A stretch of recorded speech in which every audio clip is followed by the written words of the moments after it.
प्रयागराज महाकुंभ में श्रद्धालुजनों की भारी भीड़ है। लगभग 8 से 10 करोड़ श्रद्धालु इस समय प्रयागराज के अंदर मौजूद है। कल भी 5.5 करोड़ श्रद्धालुजनों ने महाकुंभ का स्नान किया था। ये जो भारी दबाव श्रद्धालुजनों के कारण और श्रद्धालुओं के संगम नोच पर जाने के कारण वहाँ पर एक बना हुआ है, लेकिन पूरा प्रशासन मौके पे वहाँ मौजूद है। रात्रि को 1 से 2 बजे के बीच में अखाड़ा मार्ग पर, जहाँ पे अखाड़ों के अमृत स्नान के दृश्य से बैरिकेड्स भी किए गए थे, तो बैरिकेड्स को फांद करके आने में कुछ श्रद्धालु गंभीर रूप से घायल हुए हैं। उन्हें तत्काल हॉस्पिटल में पहुंचा करके उपचार आदि की व्यवस्था उनके लिए की गई है। उनमें से कुछ श्रद्धालु गंभीर रूप से घायल हैं। लगातार प्रशासन स्थानीय स्तर पर श्रद्धालुओं की सकुशल स्नान कराने के दृष्टि से रात्रि को कल सायंकाल 6:30-7 बजे से ही मौनी अमावस्या का मुहूर्त प्रारंभ होने के बाद से ही लगातार लगा हुआ है। प्रयागराज में महाकुंभ में श्रद्धालुजनों के सकुशल स्नान करने,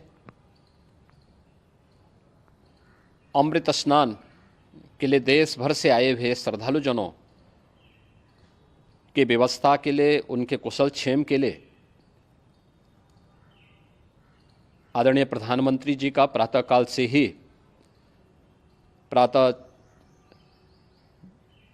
से ही उनके लगभग 4 बार प्रधानमंत्री जी ने हालचाल लिया है। माननीय गृह मंत्री जी ने, माननीय राष्ट्रीय अध्यक्ष भारतीय जनता पार्टी श्री JP नड्डा जी ने,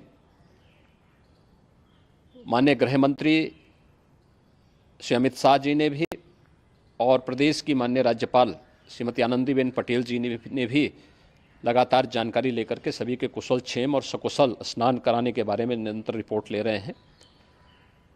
हम लोगों की प्रातःकाल से ही श्रद्धालुजन जो भी आए हैं वे स्नान कर सकें, इसके लिए यहाँ पे उच्च स्तरीय बैठक भी चल रही है, जिसमें मुख्य सचिव भी हैं, DGP हैं, प्रमुख सचिव गृह हैं, मुख्यमंत्री कार्यालय के अपर मुख्य सचिव के साथ साथ ADG लॉ एंड ऑर्डर के साथ साथ अन्य वरिष्ठ अधिकारीगण मौजूद हैं।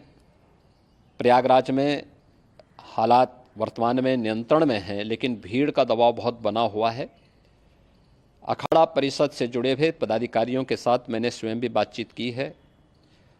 आचार्य महामंडलेश्वरों से भी, पूज्य संतों के साथ भी मेरी बातचीत हुई है, और पूज्य संतों ने बड़ी ही विनम्रता के साथ इस बात को कहा है कि नहीं, श्रद्धालुजन पहले स्नान करेंगे और फिर जब उनका दबाव कुछ कम होगा और वे सकुशल वहाँ से निकल जाएंगे, तब हम लोग स्नान करने के लिए संगम की तरफ जाएंगे।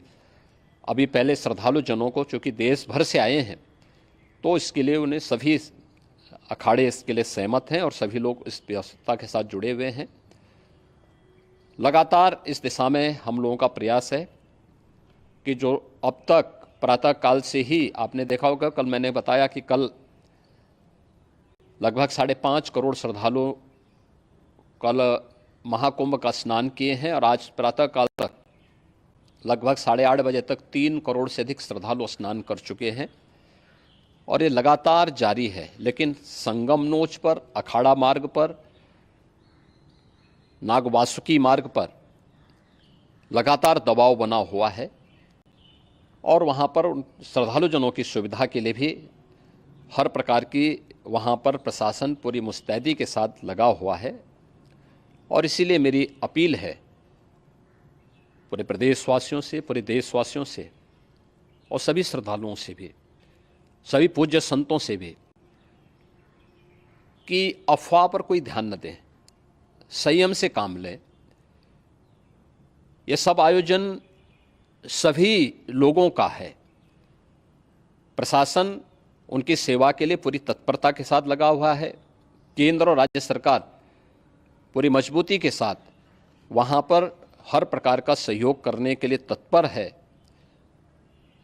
लेकिन कोई किसी अफवाह पे ध्यान न दें। कोई भी व्यक्ति नकारात्मक अफवाह फैलाने का प्रयास करेगा, उस प्रकार से नुकसान हो सकता है। और जहाँ पर हैं आप, लगभग 15 से 20 किलोमीटर के दायरे में अस्थायी घाट बनाए गए हैं, उसमें कहीं भी वे स्नान कर सकते हैं।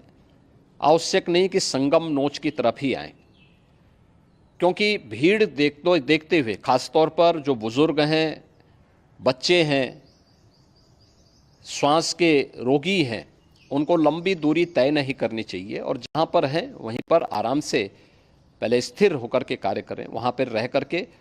और जो नज़दीक के घाट हैं, उसी नज़दीक के घाट में स्नान करेंगे। सब गंगा जी के ही घाट हैं और गंगा जी के इस घाट में वही पुण्य प्राप्त होगा। ये मौनी अमावस्या है। मौनी अमावस्या में स्नान का महत्व है।